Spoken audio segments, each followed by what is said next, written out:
warahmatullahi wabarakatuh. Saya Rizky Raya Putri dari kelas 11 MIPA 1. Di sini ingin menyampaikan pendapat saya dari sisi kontra mengenai belajar bahasa asing dapat mengurangi rasa nasionalisme.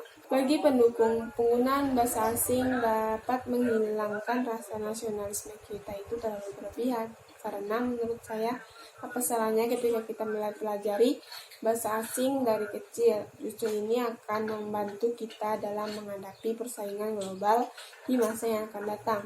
Dan juga ketika kita belajar bahasa asing dapat menjadi nilai tambahan kita dalam pekerjaan. Mengingat bahwa banyak perusahaan asing yang berdiri di negara Indonesia ini yang mewajibkan karyawannya untuk pandai berbahasa asing, salah satunya bahasa Inggris. Bahasa Inggris di sini yang diresmikan menjadi bahasa internasional, yang hampir seluruh negara di dunia menggunakan atau mempelajarinya untuk menjalinkan hubungan antara negara. Sebuah penelitian yang turut memperkuat asumsi ini, yaitu penelitian dari J. Candidas yang menyatakan seorang anak yang dapat mempelajari dua bahasa sekaligus lebih mampu mendalami dan menggunakan bahasa secara efektif, dan lebih mampu menggunakan dan menempatkan bahasa ini secara setara dan benar. Dengan kita belajar bahasa asing, justru akan menambah ilmu pengetahuan kita, menambah wawasan kita, dan menambah kosakata kita. Dan di sini tidak menunjukkan adanya rasa cinta terhadap negara kita atau kurangnya rasa nasionalisme terhadap diri kita. Coba bayangkan ketika rakyat Indonesia tidak ada satupun yang mempelajari bahasa asing, maka mungkin kita akan ditertawakan dan dianggap bodoh oleh negara lain karena tidak ada satupun rakyat di Indonesia yang mempelajari bahasa dari negara lain. Menteri Pendidikan dan Kebudayaan Muhammad Nur menyatakan bahwa nasionalisme di sini tidak ada sangkut pautnya dengan belajar bahasa asing. Kita bisa lihat sendiri dari para pendiri negara kita, yaitu Soekarno dan Hatta. Mereka belajar bahasa asing, kemampuan mereka dalam berbahasa asing sangat tinggi, tapi jangan remehkan rasa nasionalisme mereka. Semua tergantung pada diri mereka, yaitu komitmen akan negara mereka. Dengan mempelajari bahasa asing bukan berarti memudahkan rasa nasionalisme kita, tetapi dengan mempelajari bahasa asing, salah satunya bahasa Inggris, di sini memudahkan kita mengikuti perkembangan dunia.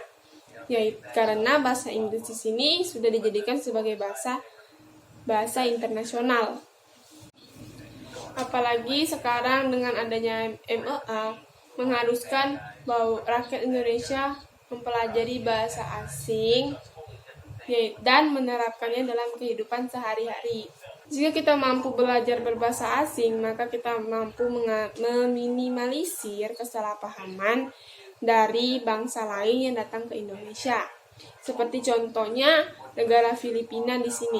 Negara Filipina memang mempunyai bahasa nasional katalog sendiri, tetapi mereka juga menerapkan bahasa Inggris sebagai bahasa nasional yang kedua, sehingga membuat mereka mudah bersaing dengan bangsa lain, karena di dalam kehidupan mereka sudah diterapkan bahasa internasional, yaitu bahasa Inggris. Penggunaan bahasa Inggris di sini tidak terpengaruh dalam bahasa Indonesia, karena sudah disebutkan bahwa bahasa Inggris sudah dijadikan sebagai bahasa internasional. Di era zaman yang seperti ini, kita memang dituntut untuk mempelajari bahasa Inggris. Menyalahkan bahasa asing sebagai pemicu hilangnya rasa nasionalisme seseorang di sini saya kurang setuju, karena rasa nasionalisme itu tergantung dari individu masing-masing atau diri kita masing-masing. Apabila rasa nasionalisme terhadap diri seseorang itu tinggi, maka tidak akan terpengaruh oleh budaya lain.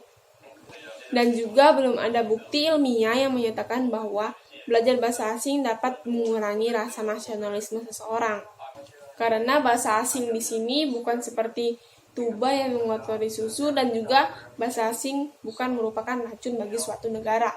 Selama kita bisa menempatkan bahasa ini pada tempatnya masing-masing, maka tidak ada bahasa yang bisa dilemahkan oleh bahasa lainnya. Dunia saat ini berbeda dengan dunia pada tahun 1928 pada saat dikumandangkannya Sumpah Pemuda. Dunia saat ini diperhimpit oleh perkembangan ilmu pengetahuan dan teknologi. Belajar bahasa asing di sini juga kita bisa mendapatkan nilai positif. Yang pertama, kita bisa mengenal dan berbahasa asing walaupun tidak selektif orang aslinya.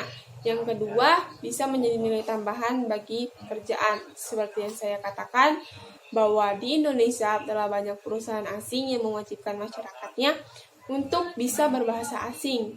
Nah, yang terakhir, menjadikan kita tidak dibodohi oleh orang asing ketika kita berada di negara mereka karena kita telah tahu bahasa mereka walaupun hanya sedikit. Di zaman sekarang ini kita harus berpikir terbuka dan jangan hanya menyalahkan faktor saja. Mungkin sekian penjelasan saya dari sisi kontra dari pendapat belajar bahasa asing dapat mengurangi rasa nasionalisme. Apabila ada salah kata dan kurang berkenan di hati kalian, mohon dimaafkan. Wassalamualaikum warahmatullahi wabarakatuh.